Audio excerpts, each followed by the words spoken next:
Hello and welcome to my shop. Thank you so much for joining me here on May 28th. So in the last video I took a few steps to verify that the oscillation problem with this radio is what I thought it was, and I think it is what I thought it was. It's a feedback loop involving the IF circuits. Now, the output of the IF is very strong. The input to the IF stages is very, very sensitive, and some of that output is making it back to become input, and that's feedback, and that probably explains it. Now, I have heard of this happening in radios, and probably happened in a few that have gone over my bench too, and one of the solutions is to simply tune down the IF, reduce the Q of the IF so it just doesn't have enough there to sustain an oscillation. Doesn't sound like the best way to go about doing it. This is a problem, I imagine, from an engineering design point of view that exists with all radios of this type, with an IF like this. And so steps have been taken in the design of the radio to handle this problem of oscillations in the IF. And whatever those steps are, they're not working in this radio. Now, I kind of thought if I changed all the paper capacitors, there'd be a good chance this problem would resolve. And you know, that's true. There was a good chance, but it was only a chance, and it didn't really work out. Well, there's more capacitors in here. You know, there's another one here somebody else replaced, and it's a little curious. It's on the end of this wire. Where did this wire come from? Where did this wire used to go? Did it come out here into space and hook up to a capacitor? That's kind of a bit of a mystery. That might be part of the picture. I can see this capacitor is connected right into one of the IFs. Well, that raises the interest in it, that's for sure. Now, there's some other low capacity capacitors, picofarad capacitors, one anyway, whose job it is to get rid of the RF or the signal. Sorry, that's okay. To eliminate the possibility of the output of the IF from making it all the way back to the input again. That capacitor in particular is of interest also. So we got two things here. I have this guy and then the other capacitor. Why don't we figure out what's going on with this? Since I've noticed now it's actually tied into one of the IFs. So we have all this brown wire. It's going back here. Pin 1, 2, 3. Pin 3 on the second tube. Pin 3 on the second tube in the radio.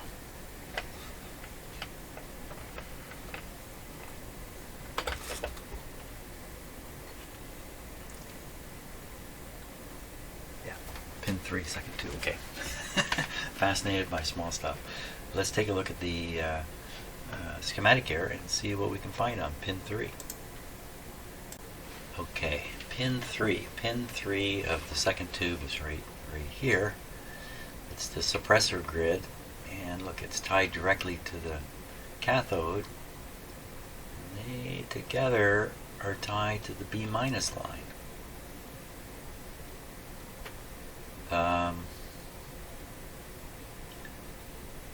So what I'm seeing in the radio is a wire coming off of pin 3, reaching a capacitor, and then that capacitor is then going to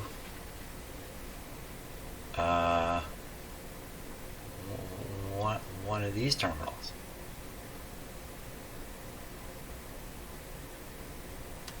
What's happened here? This doesn't... How often do I say that when I'm doing this work? What's happened here? Okay, I'm going to stop for a moment here. Okay, let's see if we can sort things out here. Something is not adding up. So you have the green capacitor somebody else stuck in. One side of it is going to this black wire. It's going down through the hole and into the IF can underneath here. The other side of it hooked up to this brown wire, which comes to this pin. This pin, incidentally, is also connected to another pin on this tube. This tube is tube number 2, for sure. Yeah. I'm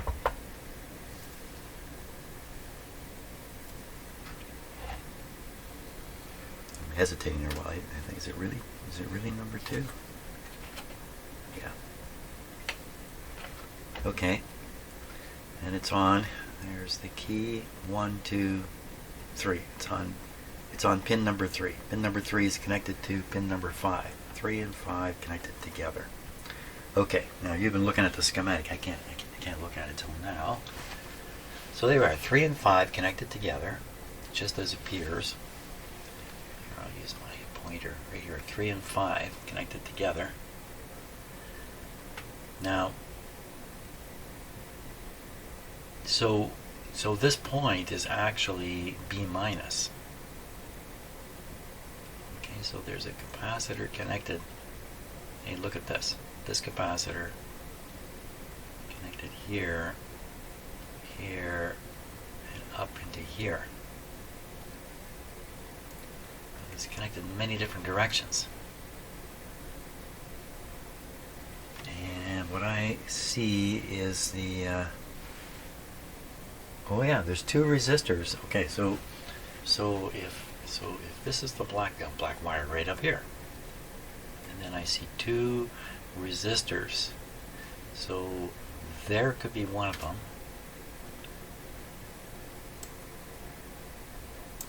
And well, maybe that's the other one. Okay, so I think it's C12 I'm looking at. C12 with the minus sign. 0.05.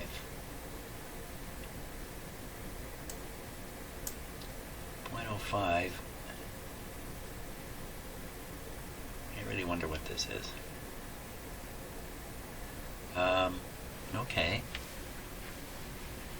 Well, that's what that is. Now, I have no reason to think that this is actually, no good reason to think that this is incorrect or this capacitor is bad. So we'll just leave that little bit of information or knowledge there. We'll go over to this area. And we'll look at the output from the IF, which is here. So right away we meet up with this capacitor here, C13. Goes down to B minus. So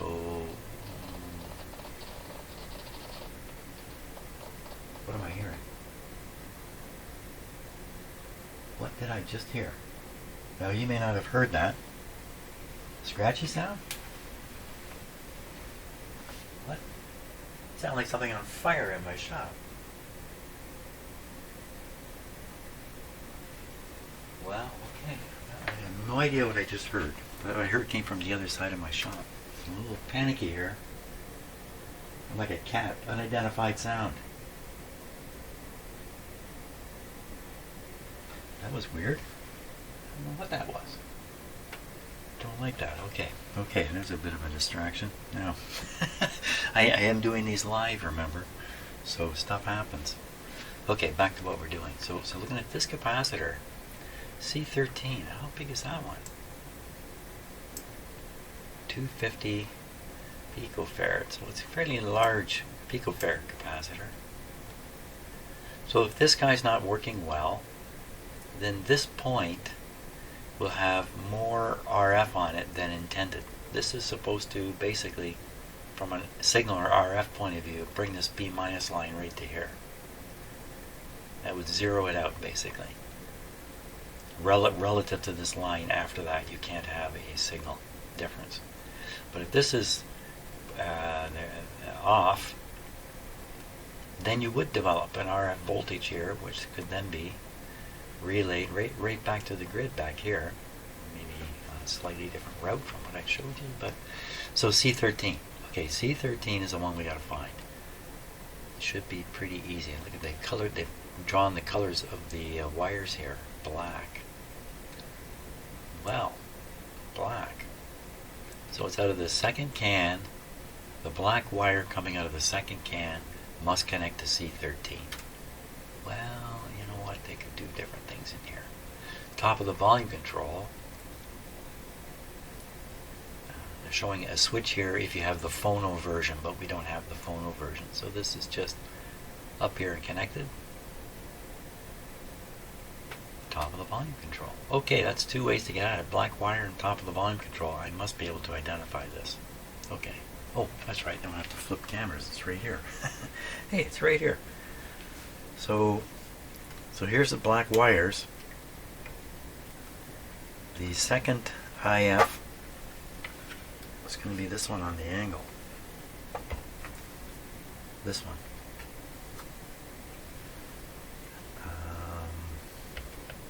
Goes on a green wire up to the volume control. There's a capacitor stuck up here. It's probably, this could be the one we're after. Possibly. A little tight in here. Let me just up the light factor a bit.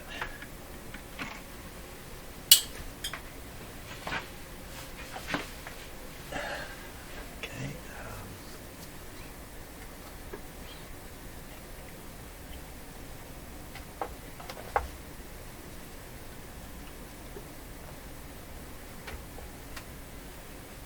This capacitor appears to be across the outside terminals of the volume control. One side is the input side, the other side it should be to ground.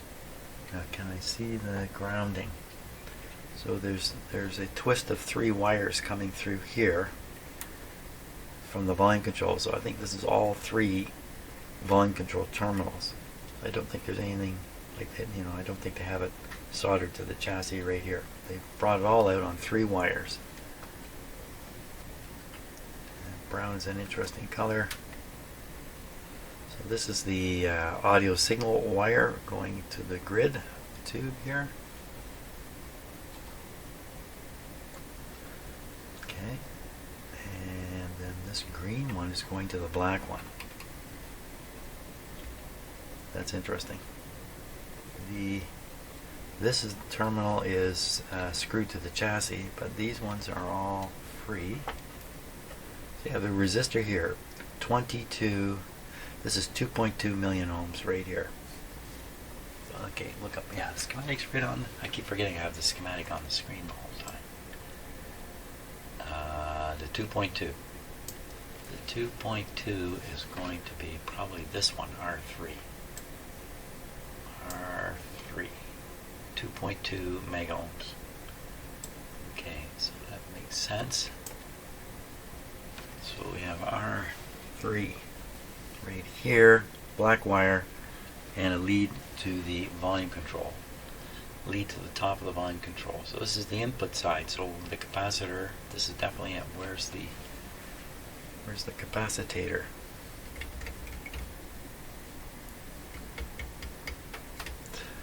Oh, this is interesting now. This capacitor is hooked up to this black wire. Is this green capacitor supposed to be hooked up over here? What's going on with this one? So we have a black wire coming out of the other IF. What's the story on that? Okay, black wire coming out of the other IF. Here it is. Goes all the way down to pick up the AVC voltage here.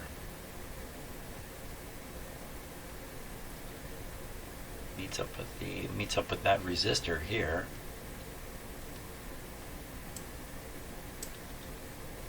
It meets up with this resistor. So 2 resistors. So in fact, that terminal does have 2 resistors on it. The 2.2 and a 470K resistor. That would be R1. I'm pretty sure I remember that. Yeah, 470.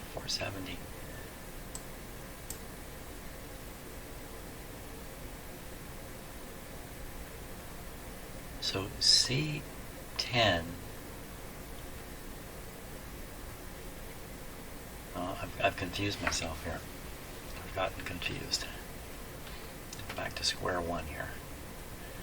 So we should basically have a wire coming from these two terminals straight to the B minus, or as straight as that ever can be in a radio like this. So we're coming out of the here, and we want to go straight to B minus. Okay, so that could be happening up here. Oh, cold solder. Oh, I just popped this right off. That poorly soldered. I made a bad connection here. I know at the time I did it, I thought this is crappy. I tried it like a lap connection, which I never used, and that's why. Okay, so is this the problem? I don't think so. I think it was connected enough to do the job. You know what? I'm going to have to work this out on my own, I think, because I'm going to be. I can see what's going to happen here. I got too much stuff to sort out easily for me anyway. I've got to go over this again and again and again. And I don't want to drag you through that. I'll just sort out. I'll just figure out. I don't know. I'll go drink coffee. Okay, here we go. So the capacitor. It's not on the screen here. Let me just move this over. Here, the key capacitor is bound to be this one right here, C13, and this is a 250 picofarad capacitor. This guy is located right here. See, it's right across the terminals of the volume control, and on the schematic it's showing the same way actually. You can see it's right across the volume control terminal. So this guy, if he's not doing his job, I think we could have the problem we have. So I'm going to lift one leg off this capacitor here, and then we're going to test it and see if in fact it's the culprit.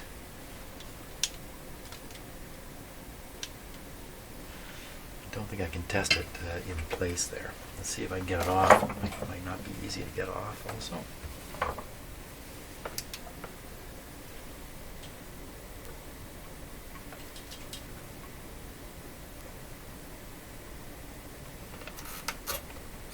Might be easy though. And that's the case. Okay. Now we're going to test this with this device here.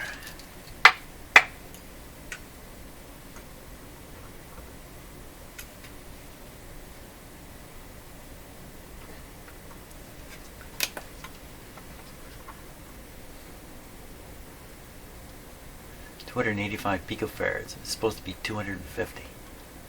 So how can this be the guy? This can't be the guy. You know, unless the design was wrong. Yeah, which isn't very likely.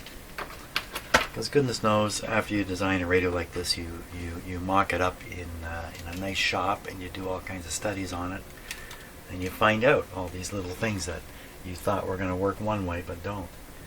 This guy can't be the problem. Unless you know, the design size is too small, and the detune the IF transformers is the secret. Or is there another whole issue here that I'm clueless on? I'm just barking completely up the wrong tree here. Whoops.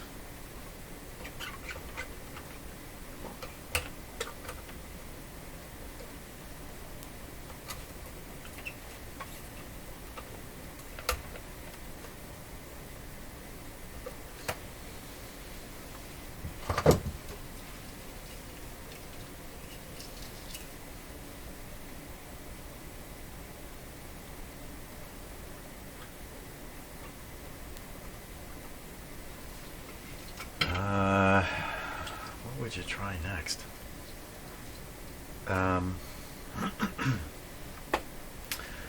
So I think I resolved the situation here, is that this brown wire represents a B minus contact, and there's many brown wires running all over the place, all B minus stuff. So that being the case, this capacitor is installed correctly. Is it the right size? Well, what are the chances it's not? I think the chances are very, very low.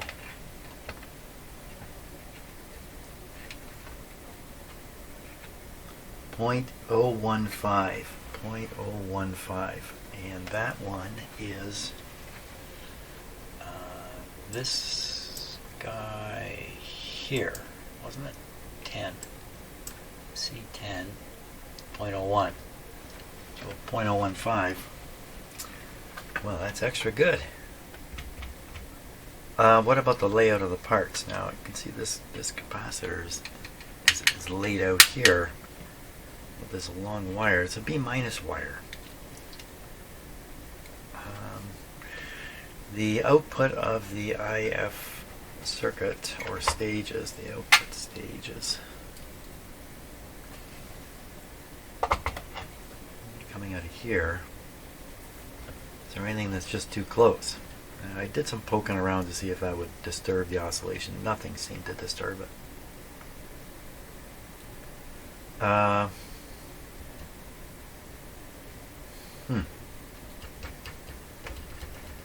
So I don't want to settle for the just tune down the IF transformers, although maybe that's where this is heading. I'd much rather have them tuned up to a peak.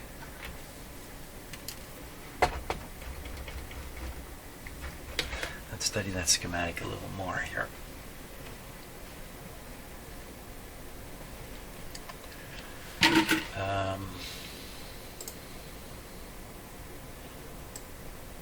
Take a look at the output again. This guy, this big resistor, how could that influence it? The signal would most likely be feeding back on this line here. Meet up with the C10. And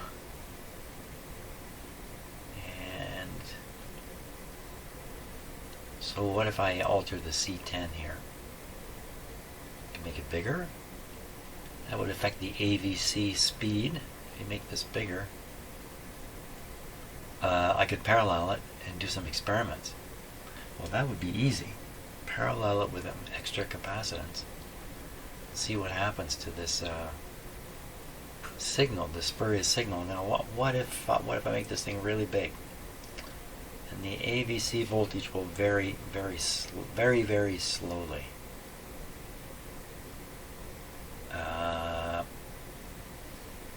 That's not a particularly bad thing on AM radio. You're not listening to fading signals. So once the AVC gets to where it needs to go, everything should be fine, I would think. So I can easily heft this guy way up and see what happens. Okay, let's do that. Heft that guy. So it'll be this one here. Could I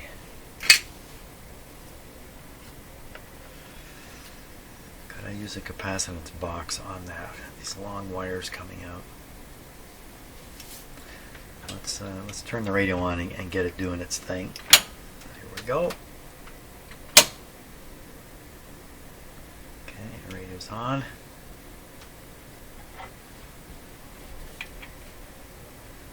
So we need another like a point.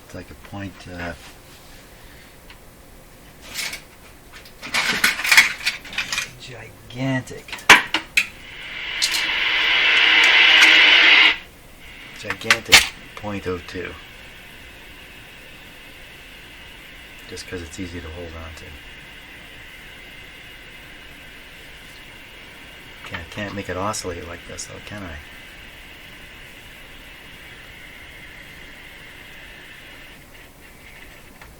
Sounds pretty good.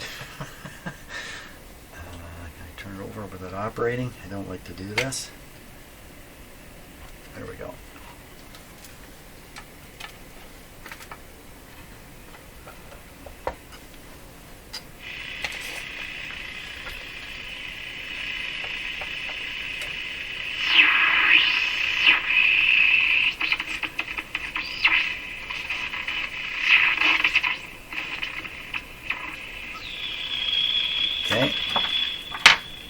that ear-piercing sound, I think, would disappear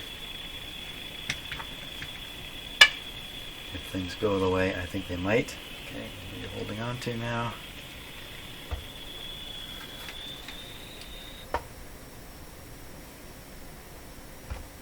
Okay, what happened there? Got much worse. Something falling. What happened there?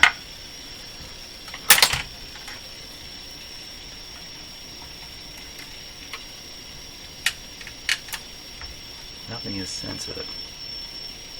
Oh, this capacitor's off. Hey, you don't even need it.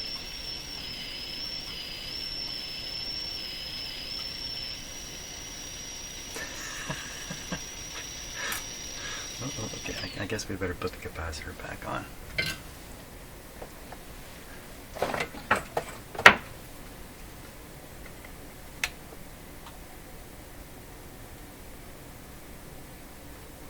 I'll do a better job of this.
Like I mentioned, my astronomy stuff I'm doing, which is going very, very well. And unfortunately, though, the weather has changed a bit. The skies are clear, but the moon is up there now. The last week, the moon has been going down around, like going below the horizon, down around, I think that's going to work, 10:30 at night. But now it's no longer doing that. Where'd it go? There's too much light in the atmosphere.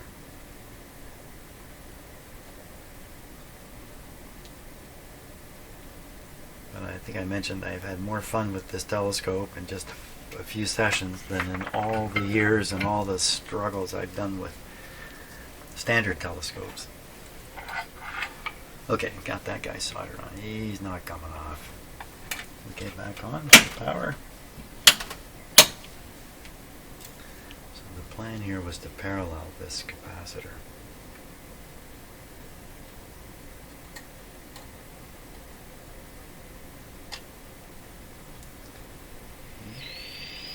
Okay, you can hear the oscillation kick right in.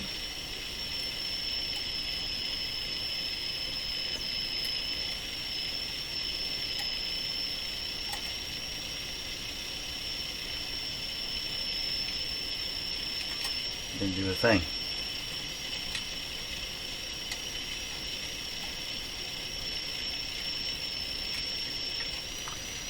No significant change whatsoever from that.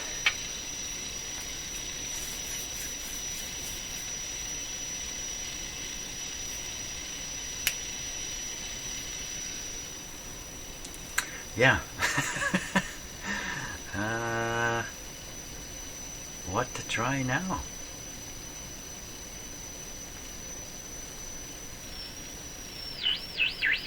So that's varying the frequency of the local oscillator, I believe.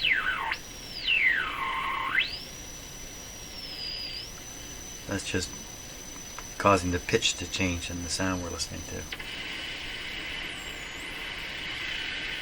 Let's go here. Hello, screwdriver.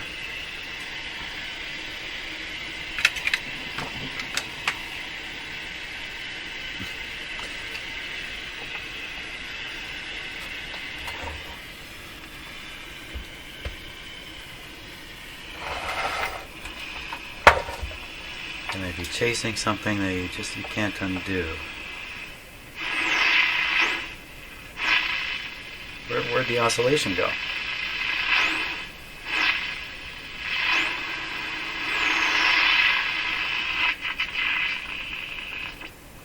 There it is. I think.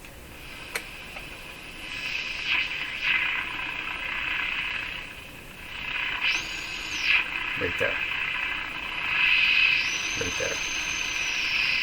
You see, I could just tune it to here.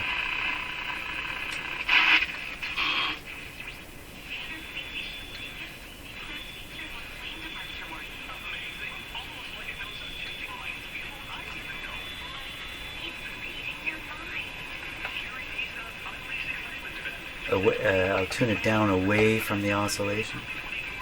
Do you hear it? It goes right down.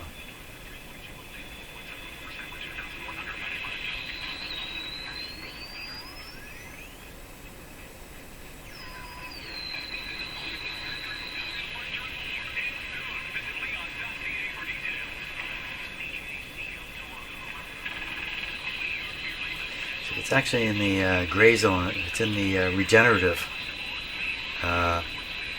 You have no oscillation. Then you have regeneration. And then the full oscillation. It's just a little hard to define those moments. You could stick it in the regeneration area, get a boost.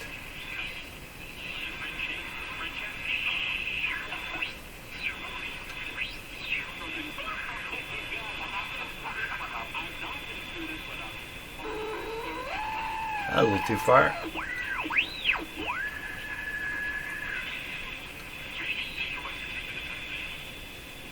So the old radios from the early 1920s up until the 1928-29, they relied on this effect, a regenerative effect, where you have a circuit close to oscillating, and then any tone that goes through that's close to the oscillating frequency gets a little boost.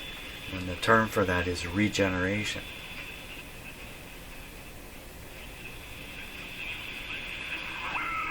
You see how it just clicked right into oscillation there, and back out again, back in, back out. So there's a bit of a hysteresis sort of thing going on there too.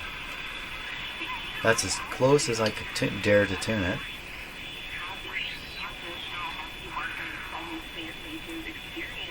It does have that characteristic regenerative sound to it.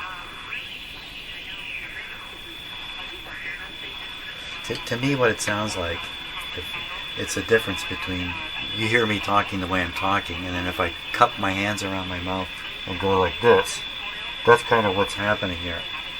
Actually, it's very similar, because you're using, when I do this, I'm using, the echo of my voice to project it differently. When you shout, you do that, right? You do that. What are you doing? You're setting up a set of you're kind of direct the sound and make all the waves in an additive type of deal. So you're projecting the sound loudly, and it gives that characteristic sound to it. There's probably a resonance. If I cup my hands just right, there's probably a resonance or two or three in there, and those are probably being picked up or amplified in my voice. Oh, I make so much stuff up, don't I? Wow. So is this worth doing any more to it?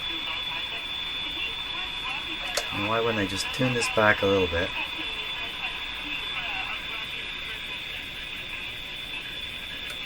Because it really weakened it. Because of course the sweet spot is where the oscillation is. That other sound you're hearing is interference, I'm pretty sure.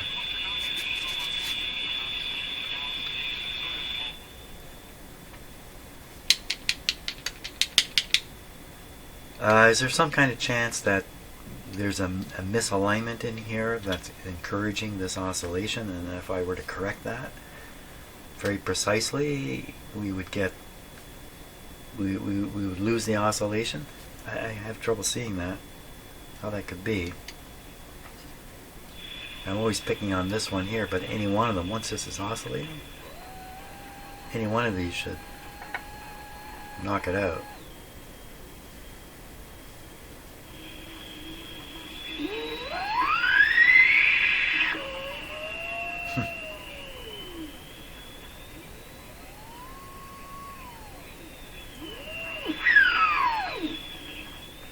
It's like there's not like an oscillation on top of an oscillation there.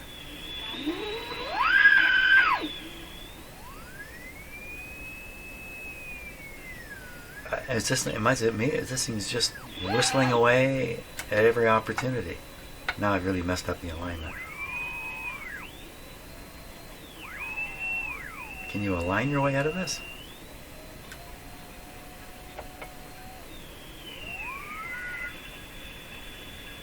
And certainly align your way into it.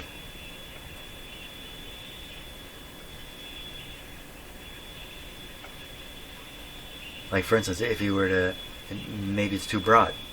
Maybe if I narrowed it, the bandwidth, maybe I could escape the oscillation, although I think the opposite would happen. It would get worse.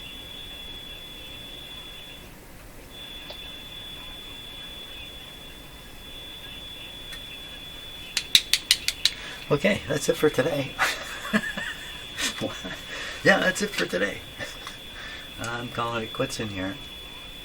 I'm going to head outside because it's another beautiful day, as I was saying. And, you know, at some point bad weather's coming. I can spend hours in here. Okay, I don't know what to do next. It just doesn't seem to be any problem with the radio itself, any of the components in it. It seems to be an inherent problem with the radio. Maybe if I change tubes, would it changing a tube help out with that?